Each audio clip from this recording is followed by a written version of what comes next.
Ibu Bapak sekalian, periode 2024 tadi walaupun diringkaskan hanya dalam bentuk akhiran dari indeks harga saham, namun kita semua memahami tahun 2024 bukanlah tahun yang mudah. Yang duduk di sini semuanya sangat familiar dengan dinamika tersebut dan masing-masing sudah diberi jatah tekanannya seperti apa di bulan-bulan tersebut. Kita semuanya masih ingat di kuartal 1, kuartal kedua. Kalau kami di pemerintah tentu semuanya menyadari bahwa kuartal 1 ada pemilihan presiden dan pemilihan secara simultan, sebuah demokrasi yang sangat besar di Indonesia. Tahun ini 70 negara semuanya juga melakukan pemilu dan Indonesia termasuk negara demokrasi terbesar di dunia. Kita telah selesaikan dengan selamat dan aman. Di kuartal 1 juga kita semuanya melihat dan warning mengenai perubahan iklim yang menyebabkan El Nino diprediksi akan sangat panjang. Bahkan sudah mulai tahun 2023. Sehingga pemerintah harus melakukan langkah-langkah untuk membantu masyarakat, terutama para petani yang menghadapi 2023. Sehingga pemerintah harus melakukan langkah-langkah untuk membantu masyarakat, terutama para petani yang menghadapi musim kering yang panjang. Bantuan pangan diberikan sebagai tambahan dari bantuan sosial yang sudah ada di dalam APBN. Bantuan anggaran untuk pembelian pompa air bagi Kementerian Pertanian untuk bisa mengairi sawah-sawah yang mengering, bantuan untuk subsidi pupuk yang dinaikkan sehingga memberikan jaminan petani bisa bertanam dengan pupuk yang ada dan affordable. Di sisi lain di sektor keuangan, pasar semester 1. Tak heran tadi Pak Mahendra menyampaikan di semester 1 indeks harga saham mencapai terendah dalam tahun ini. Kita merasakan semester 1 adalah tekanan yang begitu berat. Bagi kami di Kementerian Keuangan, penerimaan pajak SPT yang disampaikan masyarakat bulan Maret untuk orang pribadi dan bulan April untuk perusahaan sudah menunjukkan tanda-tanda koreksi yang sangat dalam. Penerimaan kita semester 1 mengalami kontraksi yang cukup dalam. Ini semuanya adalah yang kita lalui pada terutama semester 1. Baru pada bulan Agustus kita sedikit penerimaan kita semester 1 mengalami kontraksi yang cukup dalam. Ini semuanya adalah yang kita lalui pada terutama semester 1. Baru pada bulan Agustus kita sedikit melihat ada the light at the end of the tunnel, a little bit, just a sliver of light. Moga-moga bukan kereta api yang nabrak kita gitu ya. Dan memang mulai terjadi beberapa perbaikan, namun kemudian episode dunia diambil alih oleh peristiwa politik. Baik itu yang terjadi di Timur Tengah maupun hasil pemilu di Amerika Serikat yang menimbulkan dampak terhadap apa proyeksi yang akan terjadi terhadap perekonomian terbesar di dunia yaitu Amerika Serikat. Kita 2 minggu yang lalu disuguhi dengan drama kemungkinan Amerika bisa default karena tidak ada kesepakatan mengenai APBN-nya. Kita lihat banyak drama negara, APBN tidak disepakati menyebabkan pemerintah menjadi berubah. Dari mulai Perancis, Perdana Menteri harus resign 2 kali. Inggris yang terjadi perubahan pemerintahan. Di Jerman hari ini tekanan sangat tidak mudah karena faktor APBN. Oleh karena itu Bapak Presiden menyampaikan kepada saya untuk disampaikan di forum yang baik mengawali tahun 2025. Beliau untuk pertama kali seorang presiden datang ke Kementerian Keuangan mau lihat tutup buku APBN-nya. Mungkin beliau juga ingin lihat berapa uang akhirnya yang ada di sana gitu.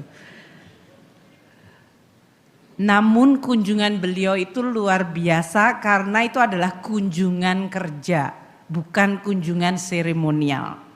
Sehingga kami bekerja seperti biasa menutup tahun anggaran dan kemudian beliau hadir bahkan berinteraksi secara langsung dengan kami semua, dengan seluruh pejabat dan memberikan arahan.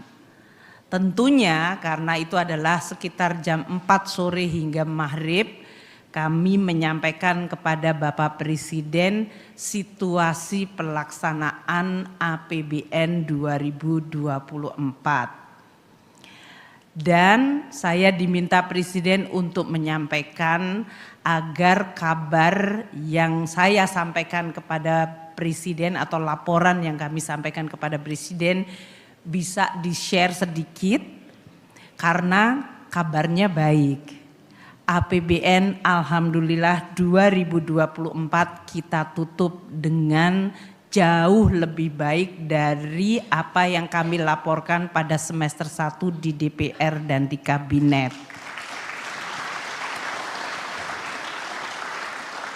Penerimaan negara yang tadi saya sampaikan di semester 1 mengalami tekanan dan kontraksi luar biasa, di semester 2 sudah mulai pulih dan pada akhir tahun bahkan masih tumbuh meskipun tidak tinggi tapi cukup decent untuk situasi yang begitu tidak mudah. Tumbuh dari tahun lalu meskipun tidak tercapai target karena target 2024 waktu itu dibuat cukup tinggi. Belanja pun tahun 2024 melalui APBN dilakukan banyak belanja selain yang direncanakan dan belanjanya cukup besar seperti untuk pemilu, pilkada, untuk pembangunan IKN yang cukup diakselerasi, untuk tambahan bantuan-bantuan sosial di dalam rangka menangani El Nino, termasuk belanja untuk ketahanan pangan seperti pupuk, pompa air, sehingga belanja atau APBN turut memitigasi dampak dan tekanan di dalam masyarakat. Oleh karena itu belanja tumbuh tinggi di kementerian lembaga, bahkan tumbuhnya double digit. Dan keseluruhan tumbuhnya melebihi dari 6%. Saya belum bisa menyampaikan karena harusnya press conference nanti di Kementerian Keuangan. Namun karena diinstruksikan Presiden jadi harus sedikit di-spill pada pagi hari ini. Saya mulai harus memilih mana yang harus saya spill dan saya harus tunggu untuk press conference kami nantinya.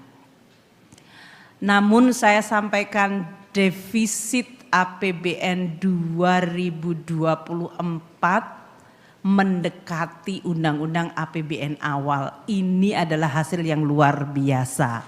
Lebih kecil, jauh lebih kecil dari laporan semester yang waktu itu diprediksikan 2,7.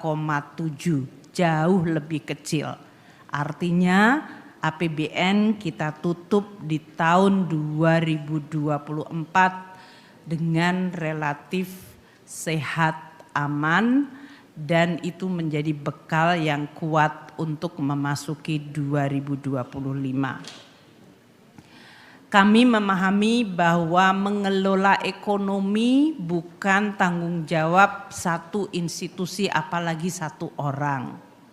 Oleh karena itu pemerintah berterima kasih kepada seluruh komponen Bank Indonesia, OJK, LPS, dan kami sendiri di kabinet. Terima kasih Pak Rosan dan Pak Budi untuk hadir pada pagi hari ini untuk menunjukkan spirit yang selalu Bapak Presiden sampaikan, bangsa yang ingin maju adalah bangsa yang mampu menjaga persatuan dan kesatuan.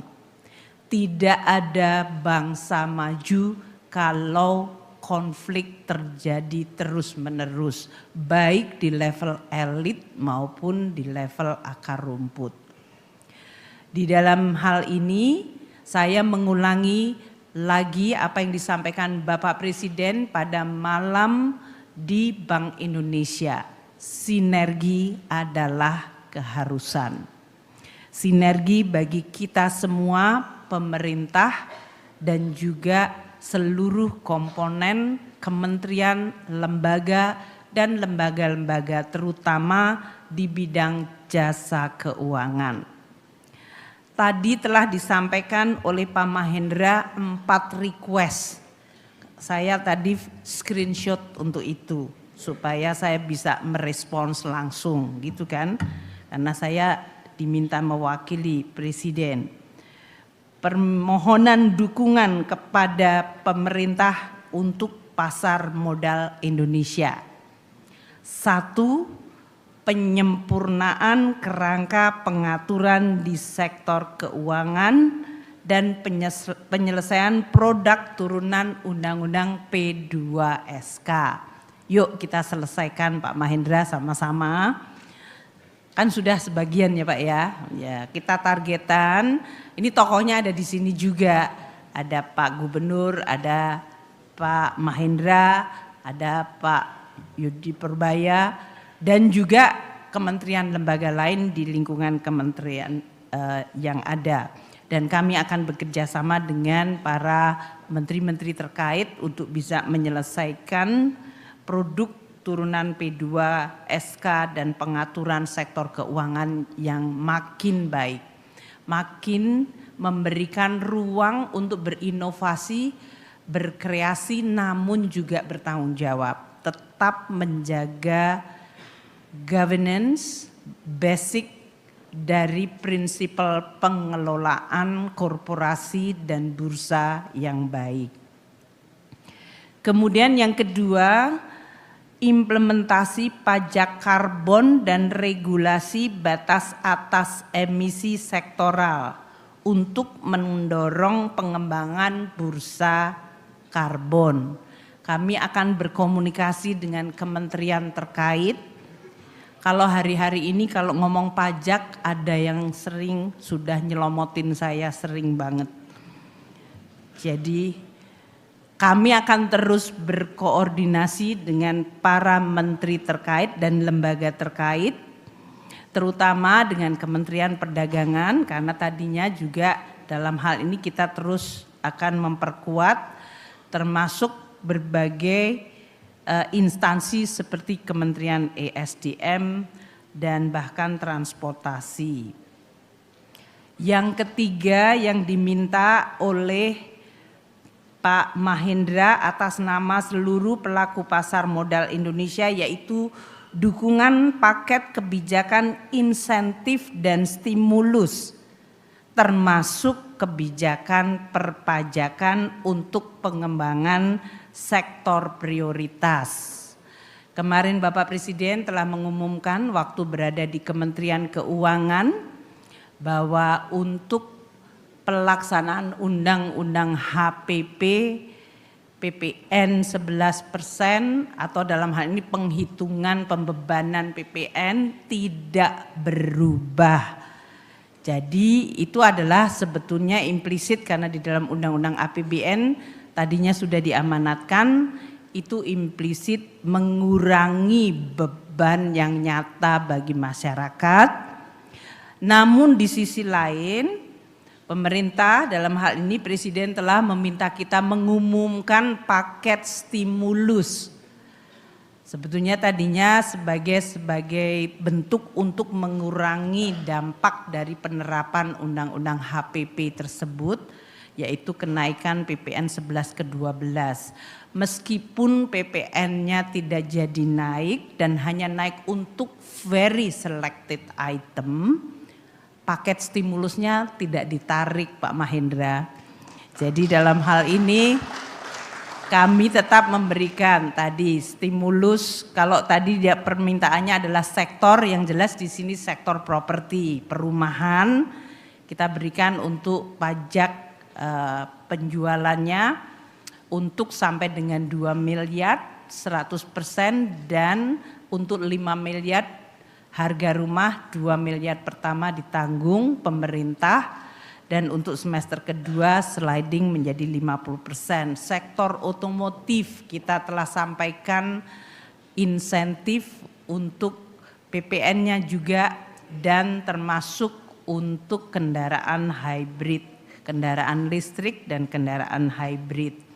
Untuk UMKM, kalau UMKM omsetnya di bawah 500 juta per tahun tidak membayar PPh, dan sampai dengan 4,8 miliar PPh final 0,5%. Kami juga memberikan dukungan untuk masyarakat banyak, diskon listrik 50% untuk pelanggan di bawah 2.200 VA. Itu artinya sudah hampir 94% seluruh pelanggan di Republik Indonesia mendapatkan diskon. Termasuk untuk para pekerja, untuk gaji 10 juta pertama dibayar pemerintah pajaknya dalam jangka tertentu. Itu semuanya tujuannya agar masyarakat, para pekerja, kelompok miskin yang diberikan bantuan beras 10 kilo per bulan 16 juta kelompok keluarga itu mendapatkan tadi stimulus, sementara untuk properti dan juga sektor otomotif dan UMKM juga diberikan dukungan. Kami masih memberikan dukungan untuk industri padat karya, yaitu mereka yang akan melakukan revitalisasi modalnya akan diberikan pinjaman dengan bunga subsidi bunga 5%. Ini semuanya adalah permintaannya Pak Mahendra yang disampaikan tanggal 2, tapi kami sudah down payment diumumkan Desember lalu. Tentu kita semua berharap spirit yang positif terus kita jaga. Karena sangat mudah spirit yang positif, sinergi dan terus saling mendukung sangat mudah menguap apabila dunia dan terutama jagat maya diisi oleh hal-hal yang sifatnya toksik. Jadi aku mohon supaya kita semuanya terus menjaga di awal tahun kebersihan berpikir, kebersihan hati, dan keinginan untuk terus bekerja sama. Untuk kemudian menjaga Indonesia, merawat Indonesia, membangun Indonesia, melindungi Indonesia dari berbagai kemungkinan guncangan. Karena seperti tadi disampaikan tahun 2025 kita masih akan dihadapkan terus-menerus ketidakpastian geopolitik yang akan terus terjadi yang berimbas kepada ekonomi. Kita juga sudah melihat banyak negara, terutama bahkan yang disebut G7. G7 itu adalah negara terkaya yang open, yang menjadi satu grup powerful. Hampir semua G7 sekarang menghadapi situasi politik dan ekonominya tidak baik. Jadi ini pasti memberikan imbas kepada seluruh dunia.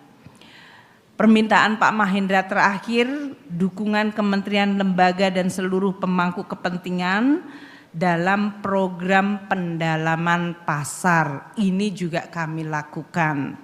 Kami terus terbuka untuk ide-ide yang lain. Masyarakat tadi disampaikan oleh Pak Mahendra, jumlah yang sudah berpartisipasi di pasar saham atau bursa efek itu masih relatif kecil. Maka edukasi dan terus literasi terus ditingkatkan. Namun kita, mungkin Pak Mahendra, saya terus harus berinovasi, mendorong instrumen-instrumen yang jauh lebih affordable untuk masyarakat kecil bisa berpartisipasi.